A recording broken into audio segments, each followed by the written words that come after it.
Hello everyone, I am possible class में आप सभी का स्वागत है। तो इस वीडियो में हम बहुत इम्पॉर्टेंट टॉपिक पढ़ने वाले हैं रिगार्डिंग सीटेट, क्योंकि सीटेट में हमेशा इसमें से एक क्वेश्चन तो आता ही आता है। ठीक है, तो हम आज करने वाले हैं पेपर 2 का सोशल साइंस का कुछ टॉपिक, इंडियाज़ बाउंड्रीज़। तो इंडियाज़ जो बाउंड्रीज़ है ना, ये अपने आप में बहुत इम्पॉर्टेंट एक टॉपिक है। तो चलिए डिस्कस करते हैं। तो फर्स्ट जो है हम पढ़ेंगे पाकिस्तान के बारे में।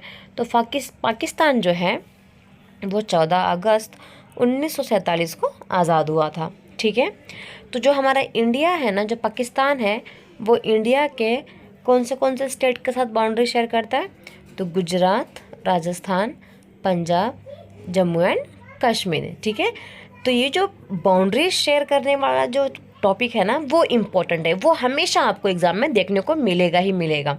ओके, तो जो पाकिस्तान है वो हमारी इंडिया के 4 स्टेट के साथ में बाउंड्री शेयर करता है। और ये जो बाउंड्री है वो कितने किलोमीटर तक फैली हुई है? 3,323 किलोमीटर तक फैली हुई है। ओके, इसके बाद यहाँ देखिए क्या दिया है कि जो इंडिया है ना, इंडिया और पाकिस्तान का जो बॉर्डर लाइन है, इसे कौन सा लाइन कहा जाता है? रेड क्लिफ लाइन कहा जाता है। ठीक है, अगर समझ लीजिए मैं यहाँ पे इंडिया बनाऊँ, देखिए ये अगर हमारा इंडिया है और ये जम्मू एंड कश्मीर, तो ये जो पाकिस्तान है ना यहाँ तक, तो यहाँ की जो लाइन होती है उसे ही क्या कहा जाता है? रेड क्लिफ लाइन कहा जाता है। ओके, तो ये जो क्वेश्चन है ना, ये अपने आप में बहुत इंपॉर्टेंट क्वेश्चन है, सीटेट के एग्ज़ाम में बहुत बार आया हुआ है। ओके, चलिए आगे देखते हैं। इसके बाद दिया है POK। POK का नाम तो आपने सुना ही होगा, पाक ऑक्यूपाइड कश्मीर। जो पाकिस्तान है उसने हमारे हाफ कश्मीर को क्या कर लिया है? कब्ज़ा कर लिया है, ऑक्यूपाइड कर लिया है, तो उसी को क्या कहा जाता है? POK। ठीक है, जो कि क्या था? जम्मू एंड कश्मीर का ही पार्ट था, बट अब किसका हिस्सा बन चुका है? पाकिस्तान का हिस्सा बना तो नहीं है, बट उसे POK नाम दे दिया गया है। ओके, तो ये कब ऑक्यूपाइड किया था? पाकिस्तान ने 1947 में ही क्या किया था? ऑक्यूपाइड किया था।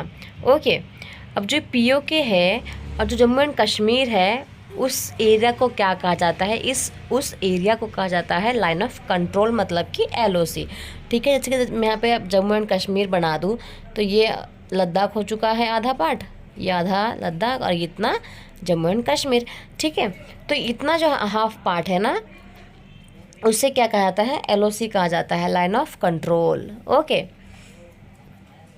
चलिए आगे देखते हैं। Next one is Siachen glacier. जो सियाचिन ग्लेशियर है ना, वो एक क्या है? ग्लेशियर है। ग्लेशियर का मतलब क्या होता है? Large area of snow. मतलब जो ग्लेशियर होता है वो पूरा स्नो से भरा होता है, पूरा बर्फ़ से भरा होता है। जो सियाचिन ग्लेशियर है वो बहुत ही लॉन्गेस्ट ग्लेशियर है। ठीक है, और बहुत सारी रिवर्स भी यहाँ से निकलती है। जो सियाचिन ग्लेशियर है वो 72 किलोमीटर तक फैला हुआ है। सियाचिन ग्लेशियर से ही नुब्रा रिवर, यहाँ पे M होगा, नुब्रा रिवर जो है वो वहीं से निकलती है। ओके, तो ये जो नुब्रा वाला है, ये क्वेश्चन देखने को मिला हुआ है। जो भी प्रीवियस ईयर का क्वेश्चंस सॉल्व कर रहे हैं तो इनको ये मिला होगा। ठीक है, देखने को, क्योंकि ये इंपॉर्टेंट क्वेश्चंस है। ये जो टॉपिक है ना, ये अपने आप में ही बहुत इंपॉर्टेंट टॉपिक है सोशल साइंस के लिए, तो एक बार ज़रूर देख के जाइएगा। ओके, इसके बाद सियाचिन को ही सबसे ऊंचा युद्ध स्थल कहा जाता है। ये क्वेश्चन भी आया हुआ है कि सबसे ऊंचा युद्ध स्थल कौन सा है, तो आपका आंसर क्या होना चाहिए? सियाचिन ग्लेशियर। ठीक है, और सियाचिन ग्लेशियर कहाँ पर है? काराकोरम रेंज पे है। ये तो आपने सुना ही होगा काराकोरम रेंज के बारे में। ओके, तो ये हो गया पूरा पाकिस्तान के बारे में, हमने अभी पढ़ लिया है। ओके, इसके बाद हम लोग अभी सेकंड टॉपिक क्या पढ़ने वाले हैं? चाइना के बारे में, क्योंकि जो हमारा इंडिया है वो पाकिस्तान के साथ भी अपनी बाउंड्री शेयर करता है, चाइना के साथ भी बाउंड्री शेयर करता है। टोटल 7 कंट्रीज़ है जिसके साथ हमारा जो इंडिया है वो अपनी बाउंड्री को शेयर करता है। उसमें से हमने एक को पढ़ लिया, अब सेकंड है चाइना। ठीक है, तो जो चाइना है ना, वो कौन से स्टेट के साथ बाउंड्री शेयर करता है? तो जम्मू एंड कश्मीर, हिमाचल प्रदेश, उत्तराखंड, अरुणाचल प्रदेश एंड सिक्किम। ठीक है, तो ये जो 5 स्टेट है उसके साथ चीन की बाउंड्री जो है वो शेयर होती है। ठीक है, चीन की बाउंड्री कितने किलोमीटर तक फैली हुई है? तो 3488 किलोमीटर तक ये जो बाउंड्रीज़ है वो फैली हुई है। ठीक है, मतलब कि देखिए, जम्मू एंड कश्मीर से लेकर हिमाचल प्रदेश से लेकर पूरा उत्तराखंड और अरुणाचल प्रदेश सिक्किम तक, तो टोटल कितना किलोमीटर तक का बाउंड्री हो जाता है? 3488 किलोमीटर की बाउंड्री शेयर होती है। ओके, और इंडिया और चाइना की जो लाइन होती है उसे कौन सी लाइन कहा जाता है? मैकमोहन लाइन कहा जाता है। ओके, जैसे कि अगर मैं यहाँ पे India China Jammu and Kashmir बनाती हूँ, ठीक है, तो ये वाला जो पार्ट है ये जो लाइन है ना, इसे कहा जाता है मैकमोहन लाइन। इसे कौन सी लाइन कहा जाता था? Red Cliff line. ओके, इसे कहा जाता है LAC। ये जो पार्ट है ना, इसे क्या कहा जाता है? LAC, line of actual control. ठीक है, मतलब ये भी तो हमारे इंडिया का ही हिस्सा था, बट चाइना वालों ने क्या कर लिया है? ऑक्यूपाइड कर लिया है, तो उससे क्या कहा जाता है? Line of actual control. Okay, और ये जो अपने आप में एक इम्पॉर्टेंट टॉपिक है कि जो इंडिया है और चाइना है उसकी लाइन को क्या कहा जाता है, उसकी बाउंड्री को क्या कहा जाता है? तो जो इंडिया है और जो चाइना है, यहाँ पूरा चाइना ही है ना, और ये हमारा जम्मू एंड कश्मीर है, राइट, तो इसको कहा जाता है मैकमोहन लाइन। ठीक है, ये याद रखेंगे आप, मैकमोहन लाइन। जैसे पाकिस्तान और इंडिया के लाइन को क्या कहा जाता है? Red Cliff line. ऐसे ही इसको कहा जाता है मैकमोहन लाइन। ओके, चलिए नेक्स्ट देखते हैं नेपाल के बारे में। तो जो नेपाल है उसे लैंडलॉक्ड कंट्री कहते हैं, बफर स्टेट कहा जाता है। लैंडलॉक्ड कंट्री का मतलब क्या होता है? जैसे कि नेपाल यहाँ है तो उसके ऊपर क्या है? चाइना है, राइट, इधर भी क्या है? मतलब लैंड है। इस तरफ भूटान है तो इधर भी क्या है? लैंड है। नीचे क्या है?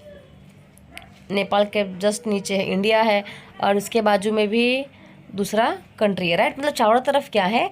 लैंड और लैंड ही है, तो इसे क्या कहा जाता है? लैंडलॉक्ड कंट्री कहा जाता है। ओके, बफर स्टेट का मतलब क्या होता है? बफर स्टेट का मतलब कि जब एक कंट्री जो है वो दूसरे जो दुश्मन देश के आसपास रहती है उसे कहा जाता है बफर स्टेट। जैसे कि नेपाल जो है ना, तो नेपाल है, उसके ऊपर क्या है? चाइना, तो उसके साथ, चाइना के साथ में कुछ अच्छा रिलेशन तो है नहीं, ठीक है, बाजू में भूटान, इसके साथ भी कुछ अच्छा रिलेशन नहीं है, तो उसे क्या कहा जाता है?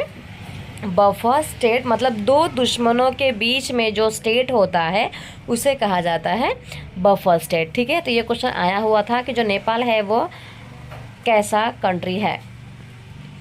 चलिए, तो जो नेपाल है वो हमारे इंडिया के कौन से स्टेट के साथ में बाउंड्री शेयर करता है? तो उत्तराखंड, उत्तर प्रदेश, बिहार, वेस्ट बंगाल एंड सिक्किम। ठीक है, कितना हो गया? ये 1 2 3 4 5, ये 5 स्टेट के साथ बाउंड्री शेयर करता है। कौन? तो आपका नेपाल। ओके, और जो ये बाउंड्री है कितने किलोमीटर तक फैली हुई है? 1751 किलोमीटर तक फैली हुई है। नेपाल जाने के लिए किसी भी पासपोर्ट की ज़रूरत नहीं पड़ती है। ओके, क्योंकि नेपाल जो है वो एक हिंदू कंट्री है और इंडिया के साथ इसका ओपन रिलेशनशिप है। ओके, ओपन रिलेशनशिप होने की वजह से इंडिया वालों को अगर नेपाल जाना है तो पासपोर्ट की ज़रूरत नहीं पड़ती है। ये बात आपको पता होनी चाहिए और आई होप आपको पता भी होगी। ओके, नेक्स्ट वन है भूटान। जो इंडिया है वो भूटान के साथ भी अपना बाउंड्री शेयर करता है। तो भूटान भी क्या है? एक बफर स्टेट है और एक लैंडलॉक्ड कंट्री है। ठीक है, बफर स्टेट मतलब दो दुश्मन के बीच में जो स्टेट होता है उसे कहा जाता है बफर स्टेट।